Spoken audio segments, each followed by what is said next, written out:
Vamos a arrancar hoy hablando de sexo, en fin, pero hacerlo con naturalidad y además prestando atención a algunas patologías o disfunciones relacionadas con el sexo, porque el sexo nos gusta a la mayoría, ¿verdad? Y muchos necesitan practicarlo incluso a diario. En fin, en pareja o a solas, allá cada cual también, ¿no? Tener sexo es saludable, de hecho. Hay muchos expertos, médicos especialistas que abogan incluso por practicarlo a diario para mejorar la salud física y la salud mental. Eso sí, siempre y cuando no se convierta en una obsesión o en un deseo incontrolable. ¿Qué pasa si esto ocurre? Porque podríamos estar hablando de una adicción al sexo. Hablamos de ello y lo hacemos con nuestro psicólogo de cabecera, se llama Enric Valls. ¿Qué tal, Enric? ¿Qué tal? ¿Cómo estás? Bienvenido. Un placer estar aquí. Bueno, con toda la seriedad y todo el rigor vamos a hablar de sexo, en este caso de esta patología, podríamos decir que es la adicción al sexo. ¿Cómo se definiría esta adicción al sexo? Es decir, ¿cuándo una persona se considera, o consideran los especialistas, que tiene esta patología de sexoadicción? Sí, efectivamente, la adicción al sexo, o denominada para las mujeres ninfomanía o para el hombre satiriasis, es la conducta irrefrenable que tiene la persona en realizar el acto sexual o conductas sexuales. Le es imposible controlar eso. No es un deseo, no es una opción. La persona siente como un malestar interno que necesita canalizar a través de actitudes o acciones o incluso relaciones sexuales de forma intensa. No es porque cuando la gente escucha esta frase, hay muchas personas que dicen, qué divertido, qué guay. No, estamos hablando de un condicionante en la que la persona le limita su vida diaria. Ya. Y es que conlleva también, desde luego, sufrimiento por esa falta de control, porque como nos dice Enric, es irrefrenable. No hay manera, ahí llega se dispara, digamos, la actividad psicofísica, por así decir, y hay que tener sexo. Y claro, esto puede conllevar realmente problemas de manera irrefrenable. ¿Cuándo diríamos entonces, Enric, que una conducta, digamos, sexual, razonable, adaptativa, incluso personas, oye, que le gusta el sexo, que son muy activos, oye, que venga, vamos a por ello, ¿cuándo se convierte en una adicción? ¿Cuál es digamos, la línea roja? En la adicción al sexo se dan tres características. Una, la conducta es compulsiva, sí o sí la persona tiene que hacerla. Vale. Dos, es persistente en el tiempo.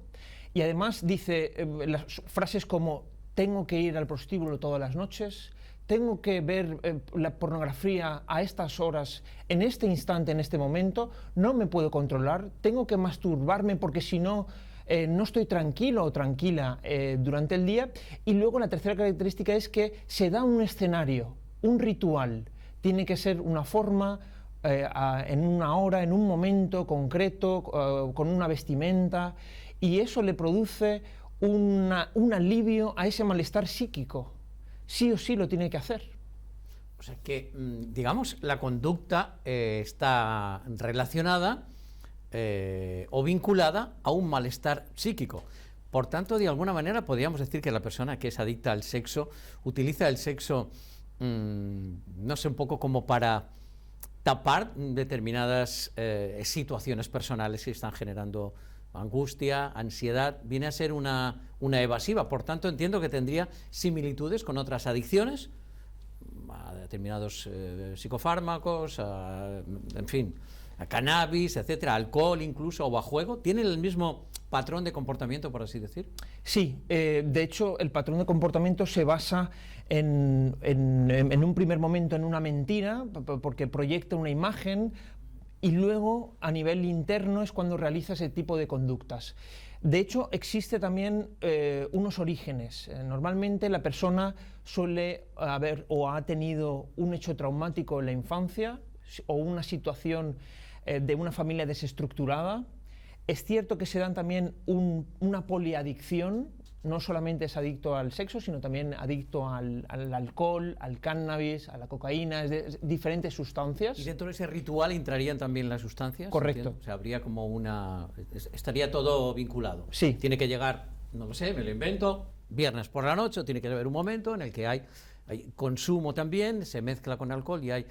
Pero no obtiene placer la persona que es adicta al sexo, es decir, después de suceder, está contacto sexual, ya sea de pago como fuera, pero llevado, digamos, por esa compulsión irrefrenable, hay, por lo general, no sé si arrepentimiento, hay culpa, digamos, ¿suele venir aparejado también? Sí, hay un disfrute inicial, pero luego no, ese disfrute desaparece. Y aparecen 3 emociones, que es la vergüenza, la culpa y vamos a decir, el autorreproche. ¿Por qué he hecho esto si no quería hacerlo? Y de hecho se repite ese patrón y genera mucho sufrimiento, porque proyecta, insisto, esa imagen de ocultamiento, de mentiras, suelen tener como mucha frustración y claro, eso también en algunos aspectos hay un ocultamiento de la parte económica, porque ya tiene que ocultar ciertos gastos y eso produce un desgaste de energía tremendo, generándole una imposibilidad de parar. Dicen que no pueden parar y lo tienen que hacer sí o sí. Y ellos son conscientes en un principio... Por encima del sufrimiento, por encima de las consecuencias que ello pueda tener para la estructura familiar, para la pareja, como decías, para la economía, incluso en el trabajo, porque puede interferir, digamos, en las actividades normales, digamos, de trabajo. Puede interferir, sí, de hecho... En medio de la jornada de trabajo llega este momento, esta conducta, y no se puede frenar y tienen que tener esa... Esa es la clave. Me limita, me condiciona mi funcionamiento diario. En el trabajo sí o sí lo tengo que hacer porque si no, no puedo dedicarme a mis tareas. No pueden esperar, digamos. No, es incontrolable. Y la frustración que genera esa falta de control también debe ser, entiendo, pues eso, ¿no? Frustrante para estas personas. Es decir, pero ¿cómo se ha apoderado de mí este deseo, que ya en realidad no es deseo, ¿no? Como tú dices, es una adicción. ¿Hablamos de una patología? ¿Hablamos de una enfermedad mental? Estamos hablando de una patología que necesita intervención individual a nivel de psicoterapia para que pueda también controlar esos tipos de rituales, entender, canalizar toda esa tensión, elaborar esos hechos traumáticos, limitarse, condicionarse para que pueda también, sobre todo en muchos aspectos, tengo que decirlo, se necesita farmacología, medicación para el control de los impulsos. Para bajar la libido. Exacto. Entiendo, ¿no? Y luego también es valorable, pero también es importante que aparezcan grupos de ayuda mutua. Grupos, es decir, personas que estén viviendo en su misma situación, para que ellos también puedan compartirlo y puedan también verbalizar y trabajar eso, que vean que no son los únicos, y es una forma también de elaborar el poder terapéutico de los grupos de ayuda mutua, los GAMS o en fin, la terapia grupal es recomendable para este tipo de situaciones. No, nos decías que tiene similitudes con otras actitudes de adicción, por tanto también si en la solución la terapia grupal lo es también para sustancias, para psicofármacos, para tóxicos o para el alcohol o para el juego, pues entendemos que aquí también el ver como una persona con la que tú puedes empatizar y tener desde luego esta adicción común que lo ha pasado y ver que realmente es posible, ¿no? Hablabas del tiempo. Bueno, quería plantearte en realidad el tiempo porque tú hablabas que hay algunos casos, entiendo, no sé si todos, si hay un perfil o un patrón muy claro, han tenido en la infancia o familias desestructuradas o a lo mejor una situación de abusos y demás, ¿no? ¿Requiere entonces, por tanto, de mucho tiempo desarrollarse la adicción al sexo? ¿O puede en un momento determinado una persona que no ha mostrado durante muchos años, pero en un momento de la vida, ¡pam!, aquello se dispara, o es algo que está ahí latente durante mucho tiempo, digamos, de diversas etapas de la vida, ¿no? Es muy buena pregunta.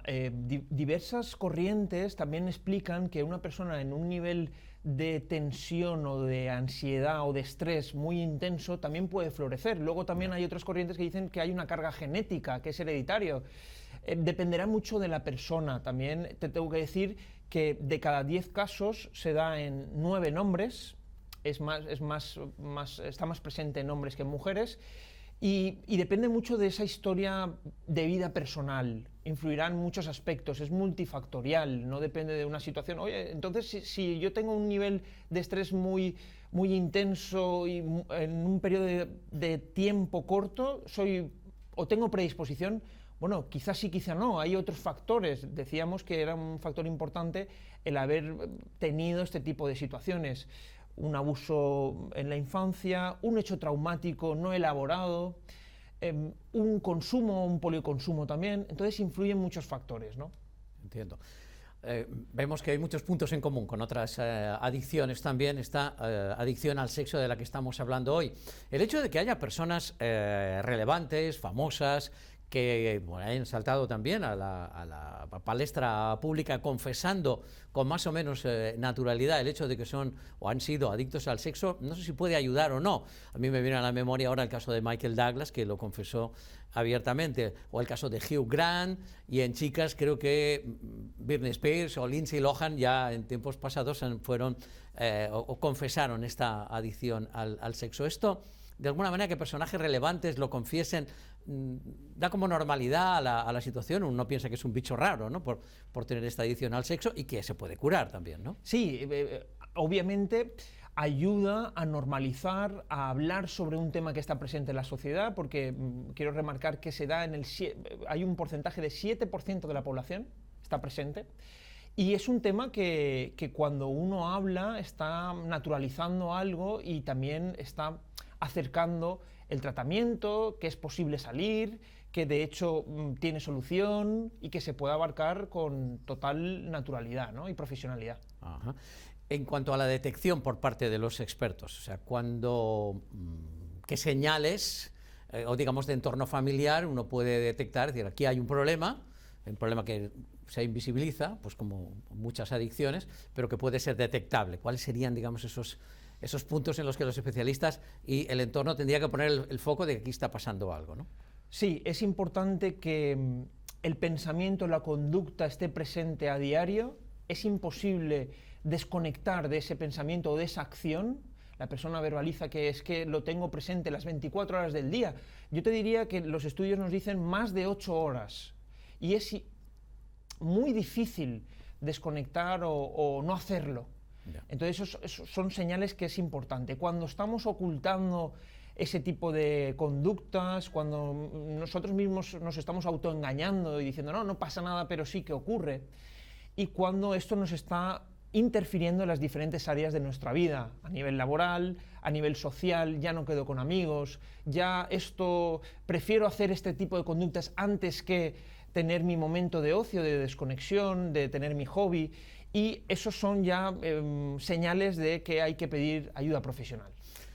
Como la de Enric Valls. Hoy hemos hablado de la adicción al sexo. Mayoritariamente se da en varones, pero también en mujeres. Pues gracias, Enric, por acompañarnos y apuntarnos cuál es la solución a esta disfunción, a esta patología, la adicción al sexo. Gracias por acompañarnos.